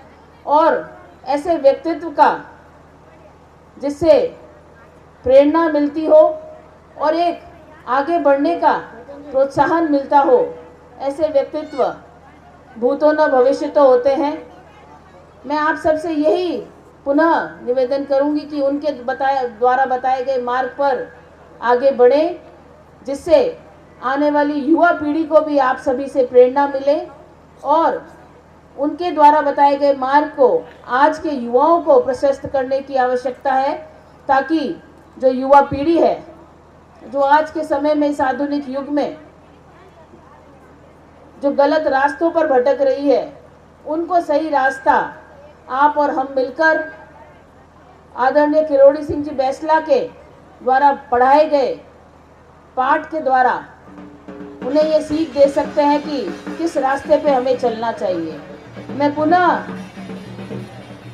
आप सभी का बहुत बहुत आभार प्रकट करती हूँ और मुझे यहाँ बुलाकर जो मान सम्मान दिया इसके लिए भी मैं पूरे समाज का और सभी आयोजनकर्ताओं का बहुत बहुत आभार प्रकट करती हूँ और उम्मीद करती हूँ कि आने वाले समय में ये समाज और आगे बढ़ेगा और तरक्की करेगा और हर उस क्षेत्र में प्रगति करेगा जिसमें उन्होंने एक इच्छा शक्ति रखी हो। पुनः आप सभी का बहुत बहुत आभार और मुझे बुलाकर जो मान सम्मान दिया उसके लिए भी आप सभी का बहुत बहुत आभार। तरफ से ये प्रोग्राम आयोजित किया गया है। हमारे यहाँ की लोकप्रिय मेयर आदरणीय कुंती जी देवड़ा जी, कविता जी, सावित्री जी, सम्मानित मंच, जितने भी यहाँ प्रबुद्धजन बैठे हैं मेरे समाज के। देखिए, किरोड़ी सिंह बैंसला जी को हम जितना भी याद करें, उन्होंने जो काम किया है समाज के लिए, समाज का जो उत्थान किया है। बैंसला जी एक छोटा सा पेड़ लगा के गए थे, आज उसके फूल पूरे राजस्थान में महक रहे हैं। अभी प्रीति जी बैठी थी, वो आदरणीय किरोड़ी सिंह बैंसला जी की देन है। हमारे समाज के जितने भी अधिकारी हैं, चाहे वो डॉक्टर हों, टीचर्स हों, आरएस हों, हमारी बच्चियां कितनी पढ़ी लिखी आज आगे बढ़ रही हैं। अधम शक्ति है हमारे अंदर। हम वो समाज है जिसके आगे वीर लगता है। सिर्फ एक ही समाज है जिसके आगे वीर लगता है। तरफ अगर हम काम करेंगे तो हमारी शक्ति का तो खात्मा होगा ही होगा और हम कहीं भी सफल नहीं हो पाएंगे। हमें मिलकर एक दिशा में काम करने की आवश्यकता है। जितना हमारा समाज एकजुट रहेगा उतना ही हमारा समाज प्रगति करेगा।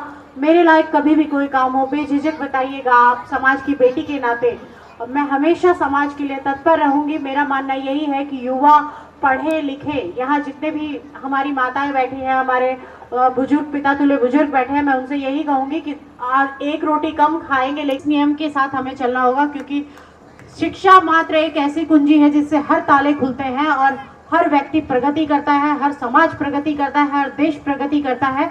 पढ़ा लिखा बच्चा, संस्कार युक्त बच्चा हमारा समाज के युवा बच्चे कुरीतियों से दूर रहे, शिक्षित बने, आगे बढ़े। मेरे लायक समाज का कभी भी बेझिझक कोई भी काम हो, जयपुर में मेरे घर के द्वार आपके लिए खुले हैं। आप अपनी बेटी को सेवा का मौका दीजिएगा जयपुर में, मैं हमेशा आपके काम आऊंगी। बहुत बहुत धन्यवाद आपका स्नेह प्यार के लिए। आपने मुझे इतने मान सम्मान से यहाँ बुलाया, आपका प्यार मुझे यहाँ खींच कर लाया है। मैं पहली बार जोधपुर आई हूँ, लेकिन मुझे बहुत अच्छा लगा समाज के बीच आकर। और मैं यही चाहूँगी कि समाज का हर व्यक्ति एक चेन बना ले, उस चेन को कोई तोड़ ना पाए। जितने भी हमारे यहाँ गुर्जर समाज के सभी परिवार रहते हैं वो साथ एक चेन, क्योंकि समाज सबसे पहले है। आप देखिए, पार्टी पॉलिटिक्स ये सब अलग बात है, क्योंकि समाज में हमने जन्म लिया है, विदाई भी समाज देगा। समाज से बढ़कर कुछ नहीं है। समाज में हम आए हैं और समाज से ही जाएंगे। नाम भी हमारा समाज से है, पहचान भी हमारी समाज से है। जिस दिन हम ये समझ जाएंगे, हमारा समाज भी आगे बढ़ेगा, हमारे परिवार भी आगे बढ़ेंगे। बहुत बहुत धन्यवाद। जय हिंद, जय भारत। आपका बहुत बहुत स्वागत, अभिनंदन, इस्तकबाल। साथ में आपके लाडली जन प्रतिनिधि समाज के साथ बहुत ही गहरा जुड़ाव रहा है। लगता है जैसे हमारे अपने ही समाज की हैं। मनीषा जी, आपका हमारे देवसेना महिला टीम की ओर से स्वागत किया जा रहा है।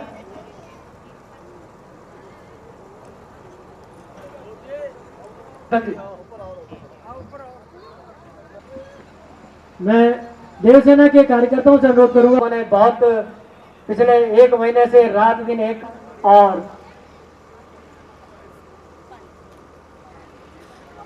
इसके बाद प्रदेश संभाग सचिव, प्रदेश पदाधिकारी जो है पहले आ जाएं आप। आप सभी का, आपकी इस अथक मेहनत का पारितोषिक प्रदान किया जाएगा, आपको सम्मान किया जा रहा है आपका हमारे आज के कार्य।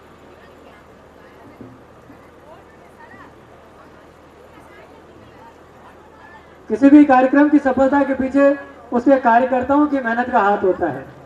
यदि कार्यकर्ता समर्पित भाव से पहुंचता है, और आज का कार्यक्रम इसी बात का उदाहरण है कि इन कार्यकर्ताओं ने रात दिन अपना समय और अपना धन दोनों दे करके इस कार्यक्रम को आज हम स्वागत करें, अभिनंदन करें, सम्मान करें। जिला टीम तैयार है। इसके बाद हमारे बीच में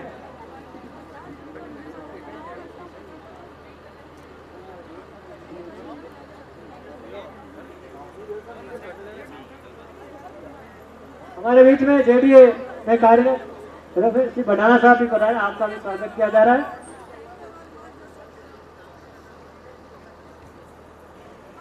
स्वागत की बजाय मैं सम्मान कहना ज्यादा उचित समझूंगा। आपका सम्मान किया जा रहा है आपकी मेहनत के लिए। जिला अध्यक्ष चेतन जी, उसके बाद अन्य कार्यकर्ता एक एक करके जाए। हनुमान जी बढ़ाना साहब,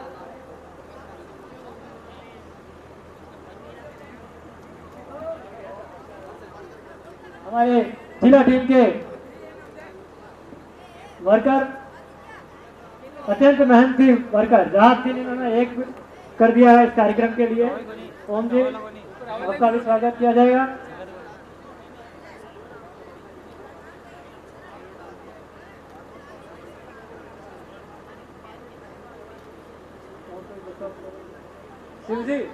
शिव कुमार जी यहाँ है तो पधारे। शिव कुमार जी पधारे देवसेना टीम की ओर से। सवाई जी डांगर, सवाई जी आप भी आ जाए। देवसेना टीम के हमारे रमाशंकर जी और देवेंद्र जी से आप भी मंच पर हैं।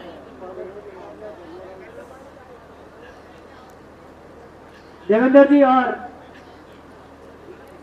जल्दी जल्दी पहुंचाए। देवसेना कार्यकर्ता विष्णु जी तंवर आया तो आ जाए। उनका सम्मान करना हमारा फर्ज बनता है। हमारी माननीय पूर्व विधायिका मनीषा जी द्वारा आप सभी का सम्मान किया जा रहा है। का भी स्वागत करें कार्यकर्ता लक्ष्मण जी डांगड़।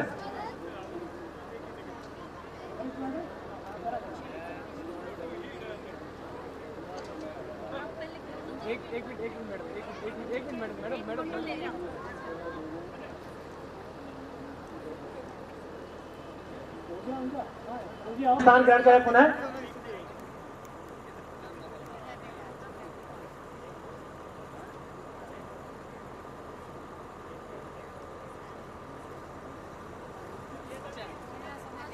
पधारी है। मैं जोधपुर की पूर्व विधायक और होने के नाते उनका हार्दिक स्वागत और अभिनंदन करती हूँ।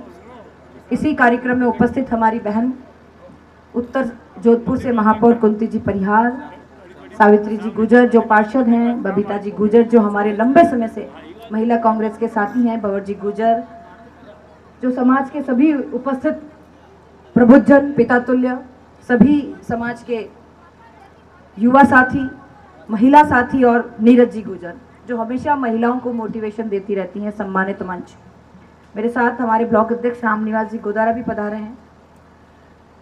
आप सब लोग विदित है कि स्वर्गीय बैंसला साहब ने किस तरीके से समाज को आगे लाने के लिए, समाज के विकास के लिए और समाज के हर महिला के लिए, युवा के लिए संघर्ष किया।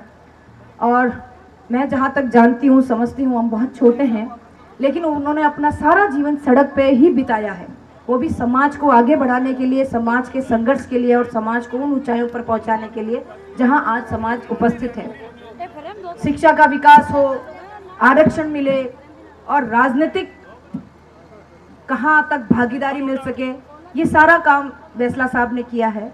हम उनको सत नमन करते हैं और उनकी उन चेतनाओं को, उनकी शिक्षाओं को, उनकी बातों को, उनकी योजनाओं को घर घर पहुंचे, समाज इन शिक्षाओं को लेकर आगे बढ़े, बच्चियों को शिक्षित करे। जिस तरह मेयर मैडम कह रही थी कि बच्चियों को शिक्षित करना बहुत आवश्यक है, चाहे हम भूखे रह जाएं, लेकिन बच्चों की शिक्षा का योगदान हमें अवश्य करना चाहिए।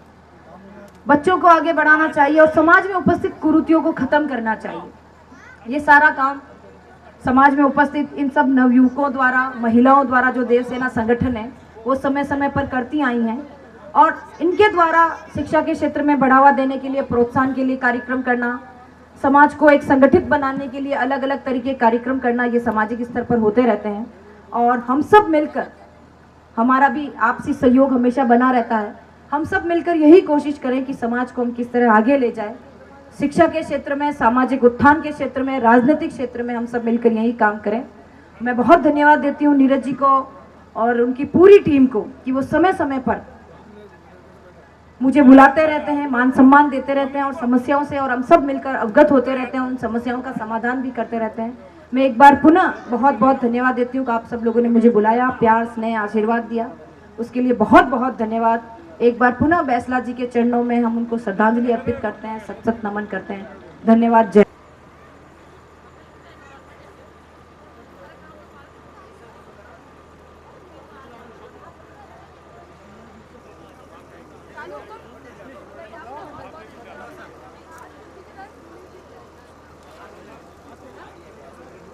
एक मिनट सर।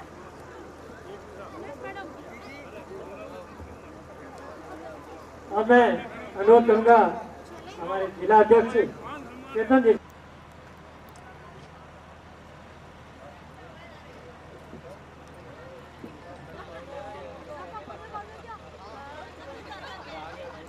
ठीक सर।